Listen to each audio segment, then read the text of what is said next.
Welcome back, Toddler Tribe. It is the end of the year. I can't quite believe it. This happens every year, doesn't it?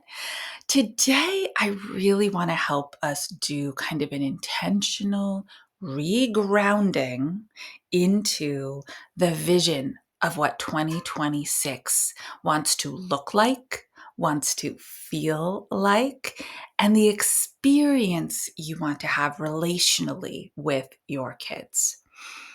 I have an episode from a long, long time ago that is just a meditation around this for mamas. So, if that is something that would feel really good to you as you listen to me work through this episode, where I'm going to talk about meltdowns and tantrums and a new approach for how to be in that moment, a new idea for how to show up when your kids are, as they say, showing out, then please DM me on Instagram and say, Mama Meditation, please. And I'll send it right over to you. Okay, so let's dive in. The new year is here. Your kids have just experienced 6 weeks, I'm going to say, around 6 weeks of holiday, of change of schedule, of different food habits, definitely more sugar than usual, and lots of new people, all the things that for us as adults, we're all in for. We look forward to those as a comforting part of our year. Kids are stressed by all that. So, two things are about to happen. You turn the corner to the new year. They are, one, going to be very interested in a return to predictability, routine, normalcy. It will feel good to their nervous system. It will feel good to their brain, which has been searching for those things. This seems counterintuitive, but it's also true. The second thing that will happen is they will fight it tooth and nail. I know. We are complicated people. They will fight it. The return to normalcy, even though their body craves it and their brain craves it.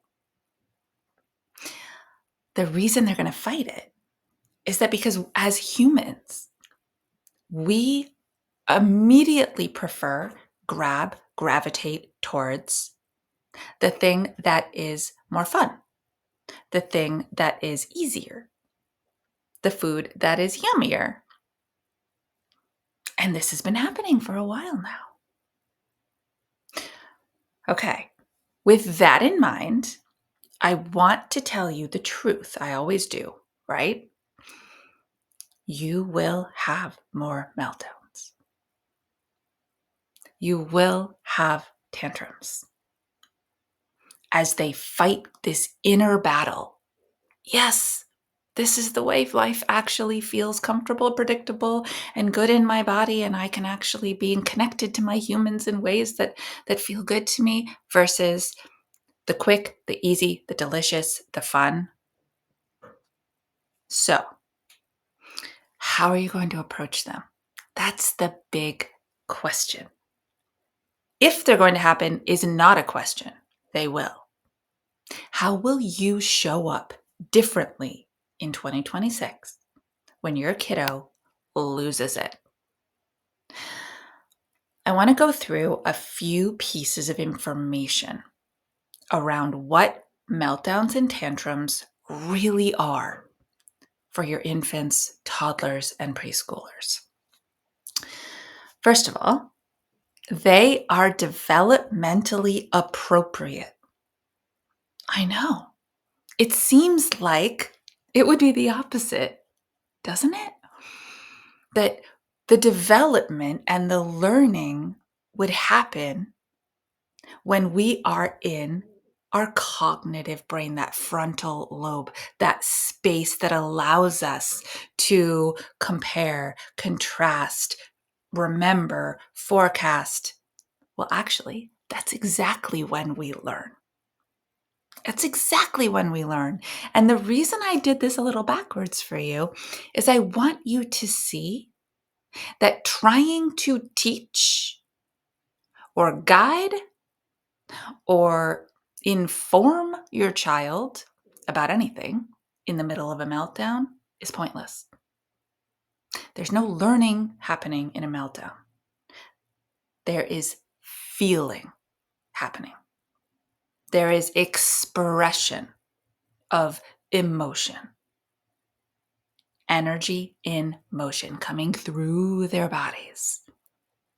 So, meltdowns are big feelings expressed through sound, movement, and the whole body sometimes gets involved. That's a really important piece to shift your mindset.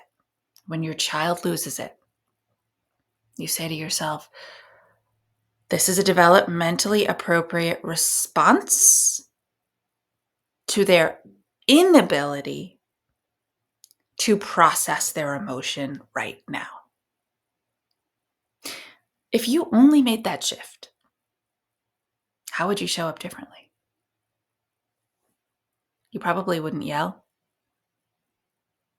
You probably wouldn't escalate with them. There's more compassion already built into the moment for you. This is hard for them.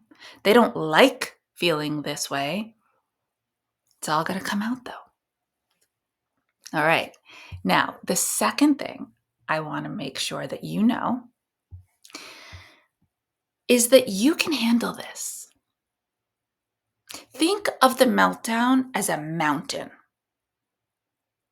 This huge thing that just popped up on your really lovely, flat, gorgeous, sunny day hike. And this mountain, you turn the corner and boom, there it is, and you've got to go up it. That's the meltdown, right? This big thing that's in front of you and it's happening and you can't change the fact that it's happening in that split second. But you know what you can do? Is you can create the molehill. Do you remember that? Am I aging myself by talking about people making mountains or molehills out of things?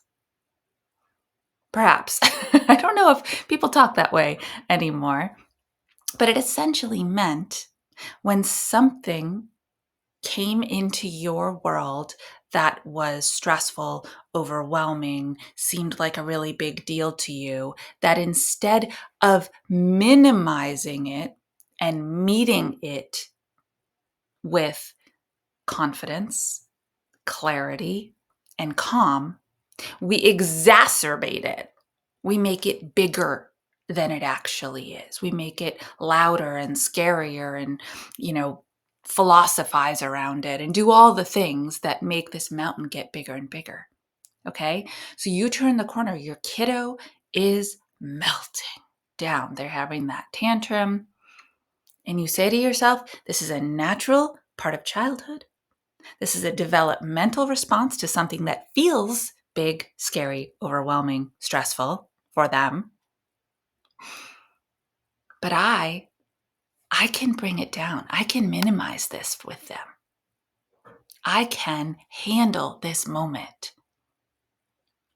I'm going to take that big energy that they have. I'm going to show up with very small energy. That huge voice that they have, I'm going to show up with a whisper voice.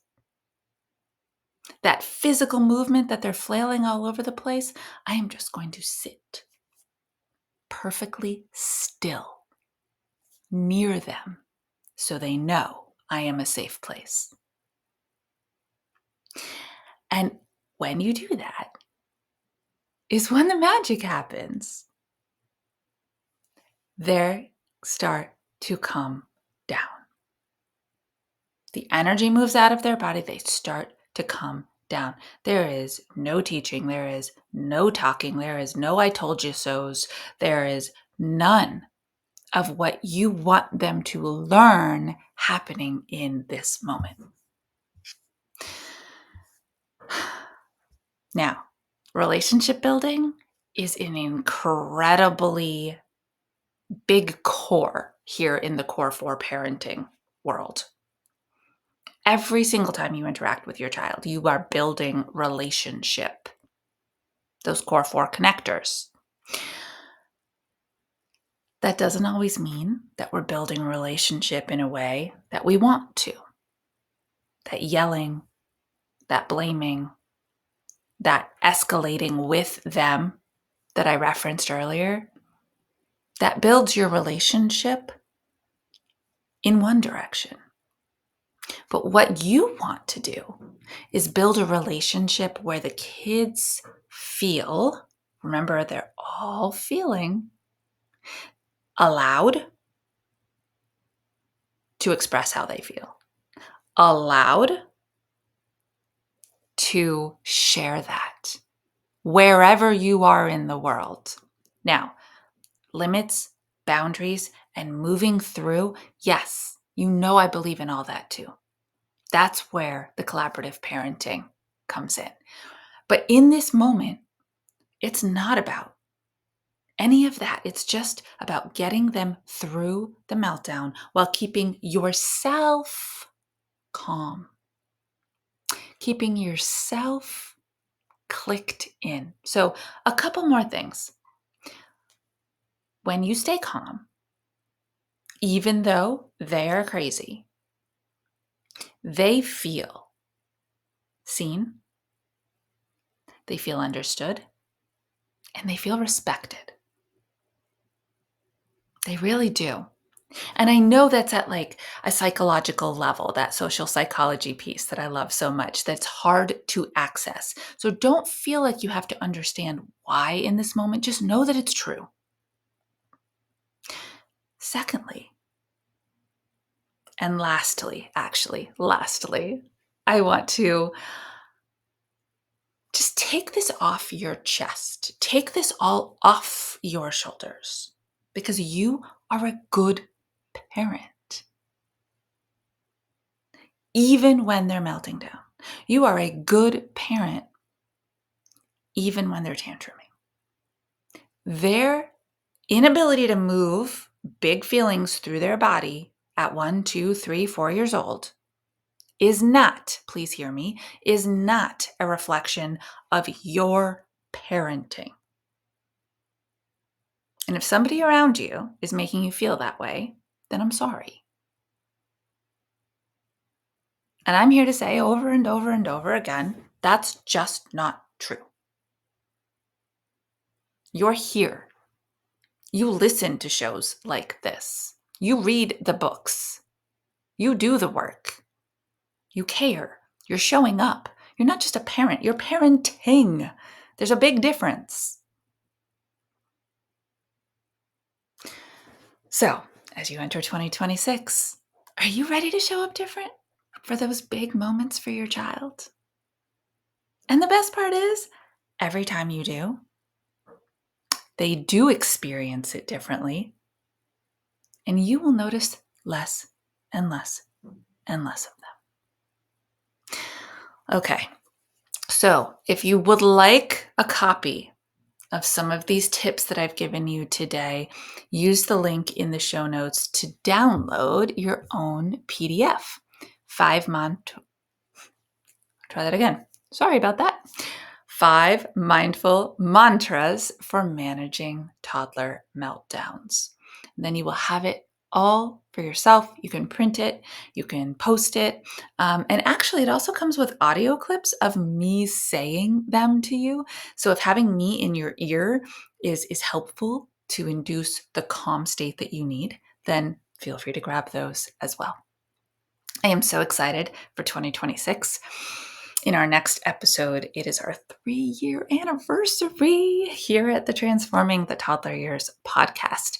And I have big news. I am so excited to share what the beginning of this year is going to look like for us. So be sure, if you don't already, to follow the show, subscribe, and come on back here for our next episode where I reveal 2026's focus. Until then, you know what to do. Stay mindful and proactive as we transform the toddler years.